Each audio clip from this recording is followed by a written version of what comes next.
할렐루야. 예수 선교교회 주일 예배를 드리겠습니다. 오늘 말씀의 제목은 예수 그리스도 족보 제2기에서 생략된 세대, 첫 번째 강의 시간이 되겠습니다. 본문 말씀 마태복음 1장 6절로 10절 되겠습니다. 이새는 다윗 왕을 낳으니라. 다윗은 우리아의 아내에게서 솔로몬을 낳고 솔로몬은 르호보암을 낳고 르호보암은 아비야를 낳고 아비야는 아사를 낳고 아사는 여호사밧을 낳고 여호사밧은 요람을 낳고 요람은 우시아를 낳고 우시아는 요담을 낳고 요담은 아하스를 낳고 아하스는 히스기야를 낳고 히스기야는 므낫세를 낳고 므낫세는 아몬을 낳고 아몬은 요시아를 낳고. 마태복음 족보는 아브라함부터 예수 그리스도까지 14대씩 3기로 구분되어 있습니다. 총 42대죠. 다윗이 중복돼서 했으니까 원래는 41대지만 이제 14대씩 해서 42대입니다. 마태복음 1장 17절에 그런즉 모든 대수가 아브라함부터 다윗까지 14대요. 다윗부터 바벨론으로 이거할 때까지 14대요. 바벨론으로 이거한 후부터 그리스도까지 14대더라. 그 중에서 족보 제2기는 다윗이 헤브론 통치를 마치고 예루살렘 통치를 시작한 주전 1003년부터 제2차 바벨론으로 이거할 때인 주전 597년까지 406년간의 기간에 14절을 기록하고 있습니다. 그 인물들의 이름이 오늘 본문 마태복음 1장 6절 하반절부터 10절까지 아까 제가 읽었죠. 기록되어 있습니다. 다윗, 솔로몬, 르호보암, 아비야, 아사, 여호사밧, 요람, 우시아, 요담, 아하스, 히스기야, 므낫세, 아몬, 요시아. 이들은 모두 남유다의 왕들입니다. 그런데 예수님의 족보 제2기에서 생략된 그 세대들이 있죠. 왕들이 있습니다. 생략된 왕들이 있어요. 마태복음 1장 8절에서는 요람은 우시아를 낳고 이렇게 말씀하고 있죠. 하지만 역대상 3장 11절로 12절에서 보면 그 아들은 그는 누구냐면 여호사밧을 가리키는 거죠. 여호사밧. 여호사밧의 아들은 요람이요. 그 아들 요람의 아들은 아시아요. 또 아시아 아들은 요아스요. 요아스의 아들은 아마샤요. 아마샤의 아들은 아사라요. 이렇게 나옵니다. 우시아는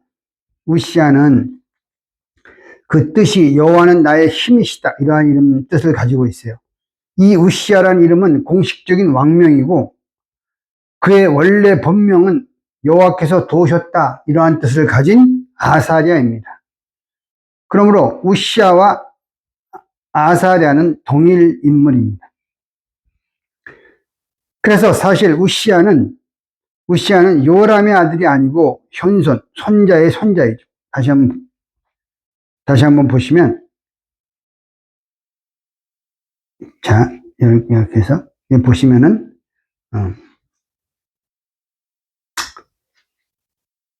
여기 요람과 우시아가 나오는데, 요 사이에 역대상 3장 11절, 12절에서는, 기록이 되어 있는 거죠. 세 사람이 기록되어 있어요. 네, 그래서 이 우시아가 역대상 3장 11절, 12절에서는 아사랴라는 이름으로 나옵니다. 이게 본명이고 우시아는 그의 왕명이에요. 자, 다시. 자, 이 14대 인물이 나왔습니다. 그러면 요람과 우시아, 아사랴, 이 사이에 혈통적으로 이 아시아, 요아스, 아마샤 세 명의 왕들이 즉 3세대가 생략되어 있는 것입니다. 자, 다시 설명드렸죠. 요람과 우시아 사이에 아시아, 요아스, 아마샤 이렇게 3대가 생략되어 있다. 예수님의 족보 제2기는 다윗부터 시작하고 있습니다. 그리고 다윗을 이어서 그의 아들 솔로몬이 왕위에 오르게 되죠. 그러나 솔로몬은 말년에 많은 이방 여인들을 사랑하면서 그들에게 미혹되어 우상을 숭배하는 악행을 저지르게 됩니다. 열왕기상 11장 1절로 13절에 그 내용이 나와 있습니다.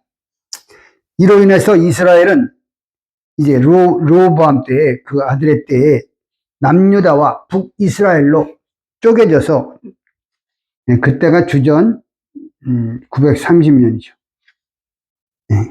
그래서 쪼개져서 분열 왕국 시대가 시작되는 거예요. 이 솔로몬의 그 죄악으로 인해서 이제 그 아들대에 나라가 쪼개집니다. 예수님의 족보 제2기에서 예수 그리스도가 오시는 통로는 북이스라엘이 아닌 다윗의 혈통으로서 남유다의 왕권을 이어갔던 왕들이 그 통로예요, 통로. 다윗, 솔로몬, 르호보암, 아비야, 아사, 여호사밧 이렇게 이어지는데 여호사밧은 선한 왕이었다 이렇게 역대하 17장 3절로 4절에서는 말씀하고 있어요. 그러나 선한 왕이었지만 여호사밧 왕은 일생일대 아주 결정적인 실수를 하게 됩니다. 그것은 여호사밧이 강력한 이웃나라 아람과 아수르, 이 아수르 두 나라를 견제하기 위해서 북이스라엘의 악한 왕 아합왕과 연혼한 것입니다. 역대하 18장 1절에 있어요. 즉 연혼했다는 건 뭐냐? 혼인관계를 맺었다는 거죠. 두 가문이. 그래서 여호사밧은 남유다 여호사밧은 그의 아들 요람을 그 북이스라엘 아합과 그의 처 이세벨에서 사이에 태어난 아달랴와 결혼을 시킨 거예요. 정치적인 결혼을 시킨 거예요. 이후로 여호람의 처인 아달랴 때문에 다윗 혈통의 남유다가 하나님을 버리고 우상을 숭배하는 그러한 나라로 변해버린 것이에요. 아달랴는 어떤 여자입니까? 그 이름의 뜻이 여호와께서 끝까지 괴롭히는 자 이러한 뜻이에요. 얼마나 악을 행하였으면 하나님께서 평생 따라다니며 그 사람을 괴롭혔겠습니까? 얼마나 악행을 저질렀으면. 또 아달랴는 오므리의 손자예요. 오므리의 손녀. 오므리의 손녀다. 오므리의 손녀라고 역대하 22장 2절에 기록되어 있어요. 오므리는 아합의 아버지예요. 아합의 아버지. 오므리는 북이스라엘의 6대 왕으로서 그의 악행은 왕상 16장 25절 26절에 잘 기록되어 있습니다. 오므리는 하나님을 거역하고 자기 마음대로 법을 만들어서 우상을 숭배하는 악행을 저질렀던 왕이었어요. 미가서 6장 16절을 보면 미가 6장 16절에는 오죽했으면 오므리의 율례라는 말이 생길 정도였어요. 오므리의 율례. 그냥 악한 일을 저지르는 사람에게 오므리의 율례대로 행했다. 이렇게 속담처럼 이렇게 나온 거예요. 미가서 6장 16절을 보면. 그래서 오므리의 손녀인 아달랴 역시 그 오므리의 율례대로 악을 행했던 것입니다. 사실 아달랴가 남유다로 시집오면서 들여온 우상들은 그 자기 어머니 이세벨이 아합왕에게 북이스라엘로 시집오면서 들여왔던 우상들이에요. 이세벨을 소개하기를 열왕기상 16장 31절에서는 시돈 사람의 왕 엣발의 딸이라 이렇게 말씀하고 있어요. 또 시돈의 조상은 가나안이다. 가나안 족속이에요. 가나안 족속. 창세기 10장 15절에 기록되어 있습니다. 엣발은 바알과 함께 생활하는 자 이러한 뜻을 가지고 있어요. 그러므로 이세벨이 남편 아합을 충동질하여 북이스라엘로 하여금 아세라 목성을 세우고 바알을 숭배하는 큰 죄악을 저지르게 했던 것입니다. 그래서 이것이 하나님의 노를 사서 격발시켰다고 열왕기상 16장이나 21장에서는 말씀하고 있습니다. 결국 자신이 일으켰던 길랏 아람과의 전쟁, 그 길랏 라못 전투에서 왕복을 입지 않고 군절처럼 변장하고 나왔죠. 왜냐하면 그 미가야 선지자가 당신이 나가면 반드시 죽는다. 그러나 거짓 선지자 400명 왕이 나가면 승리한다 그랬잖아요. 네? 근데 이 미가야 선지자 말이 그래도 마음에 이게 이제 마음 한 구석에서 이게 생긴 거예요. 그래서 여호사밧 왕이 네가 왕복 입고 이렇게 네가 나가고 나는 군졸처럼 나갈게. 네? 이렇게 연합해서 이제 남유다와 연합해서 이제 아람과 전쟁을 치르러 나간 거거든요. 그래서 왕복을 입지 않고 군졸처럼 변장하고 나갔어요. 하지만 성경은 말씀하기를 그 아람 적군의 그 군졸 병사 하나가 우연히 쏜 화살에 맞아 죽었다. 화살을 맞고 금방 죽은 게 아니라 저녁까지 고통을 당하다가 결국 비참하게 죽었다고 왕상 22장 30절로 38절에 정확하게 말씀하고 있어요. 그게 우연히 쏜 화살이지만 그게 우연입니까? 하나님이 미가야 선지자를 통해서 한 예언의 말씀이 응하게 하기 위해서 그 화살이 필연적으로 가서 그 아합 왕을 죽인 거예요. 이게 이렇게 무서운 거예요. 하나님의 심판은. 이세벨의 딸 아달랴와 결혼한 남유다 왕 요람은 32살에 왕위에 올라서 단독으로 8년을 통치했다고 역대하 21장 5절에 기록되어 있습니다. 그러나 자기 아버지 남유다의 자기 아버지 여호사밧의 선한 행위를 본받아야 될 텐데 그 선한 행위는 본받지 아니하고 아합과 자기 장인 아합과 장모 이세벨과 자기 와이프 아달랴의 사주를 받아서 남유다의 우상을 퍼뜨리는 악행을 저질렀어요. 하나님을 두려워하지 않은 거죠. 역대하 21장 6절을 보면 여호람에 대해서 그가 아합의 집과 행하였으니 아합의 집과 같이 행하였으니 이것은 아합의 딸이 그 아내가 되었기 때문이라 이렇게 정확하게 지적해주고 있는 것입니다. 결국 여호람도 이 젊은 나이인 37살에 창자에 병이 들었어요. 그래가지고 2년 동안 앓다가 39살에 창자가 빠져나와서 비참하게 죽었다. 그러나 그 왕이 죽었는데 백성 중에서 아끼는 자가 없었다. 역대하 21장 18절로 20절에는 정확하게 말씀하고 있어요. 이 우상 숭배자가 이렇게 무서운 것입니다. 여호람과 아달랴 사이에 태어난 이 아하시아는 22살에 왕위에 올라서 1년을 통치했어요. 부왕인 여호람이 악행을 저지르고 창자가 빠져서 비참하게 죽는 모습을 보았음에도 불구하고 모친인 아달랴의 게임에 빠져서 아합의 집과 같이 행하였다고 역대하 22장 2절 4절에서 말씀하고 있어요. 이 악한 사단의 악령의 역사는 이렇게 무서운 것입니다. 그러나 이때는 주전 840년이에요. 이때 하나님은 예후를 들어서 아합 왕가를 진멸시켰어요. 왕하 9장부터 10장까지 참고하시고 역대하 22장 7절로 9절 참고하시면 그 내용이 나옵니다. 예후에 의해서 죽임을 당한 자들이 있는데 살펴보도록 하겠습니다. 첫째, 이세벨은 왕궁에서 눈썹을 그리다가 예후의 명에 따라 거기 안에 있는 내시들의 누가 내 편에 서서 싸우겠느냐 그랬더니 그 이세벨을 모시던 그 내시들이 일어난 거예요. 내시들에 의해서 높은 창문에서 아래로 던졌어요. 그래서 그 몸이 땅에 떨어져서 몸이 산산조각 나서 비참하게 죽었어요. 열왕기하 9장 30절 33절에 나오죠. 그래서 이것은 열왕기상 21장 23절에 엘리야 선지자가 예언한 거예요.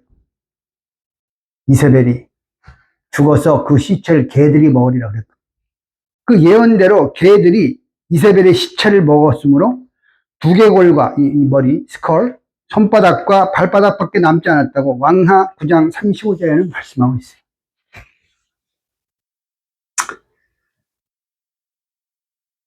둘째, 아합의 아들인 북이스라엘의 9대왕 이 요람의 이름이 똑같아요. 그 남유다 전에 나온 요람과. 그렇지만 이거는 다른 사람입니다. 아합의 친아들인 북이스라엘의 9대왕 요람도 죽임을 당하고, 누구에 의해서? 예후에 의해서. 아합의 아들도. 그 다음에 아합에 속한 자, 즉 아합을 따르던 신하들과 제사장들과 또 아합에 남은 70명의 아들이 있었는데 70명의 아들까지 모조리 예후에 의해서 죽임을 당해요. 완전히 진멸시킨 거예요. 왕하 10장 1절로 11절에 그 내용이 나옵니다. 셋째, 남유다의 아하시아 왕은 아합의 외손자죠. 아합의 외손자예요. 아합의 외손자 남유다의 아하시아는 1년 동안 통치했는데 이 북이스라엘에 있는 외삼촌 요람을 병문안 갔다가 예후에 의해서 죽임을 당하였고, 예후에 의해서 죽임을 당했어요. 이 아하시아도. 아하시아와 함께 있었던 42명의 형제들이 있었어요. 브라더. 형제들과 유다 방백들이 모두 예후에 의해서 죽임을 당하였다고 왕하 10장 12절 14절에서 말씀하고 있습니다. 이것은 엘리야 선지자에게 말씀하신 대로 하나님의 말씀이 하나도 땅에 떨어지지 아니하고 그대로 이루어진 것이라고 열왕기상 21장 21절이나 왕하 10장 10절에서는 말씀하고 있습니다.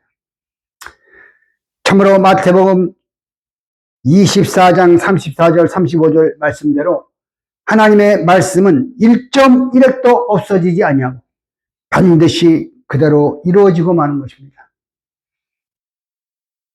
남유다왕 여호람의 처 아달랴는 자신의 집안이 완전히 패망하고 예후에 의해서 패망당하고 자기의 아들 아하시아마저 죽었죠.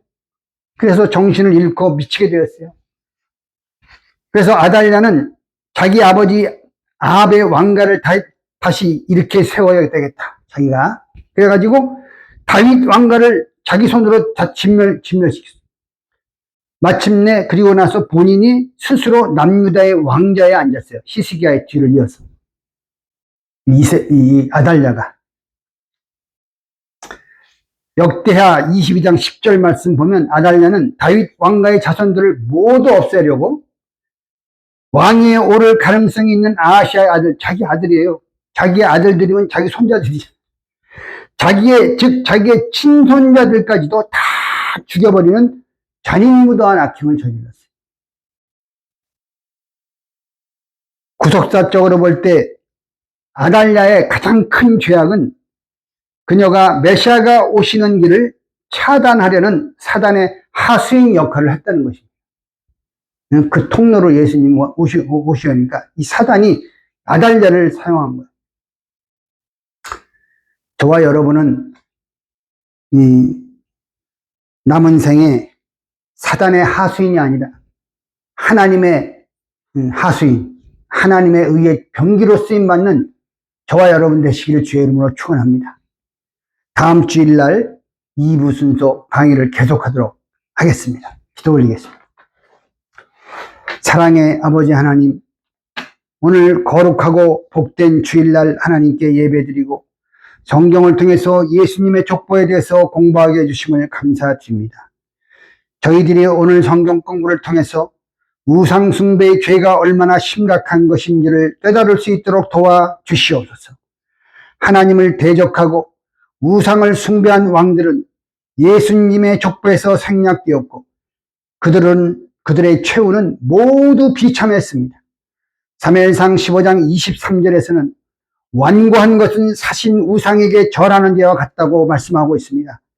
영어 성경 NIV에서는 arrogance, stubbornness 또는 stubbornness, like the evil of idolatry 이렇게 말씀하고 있어요.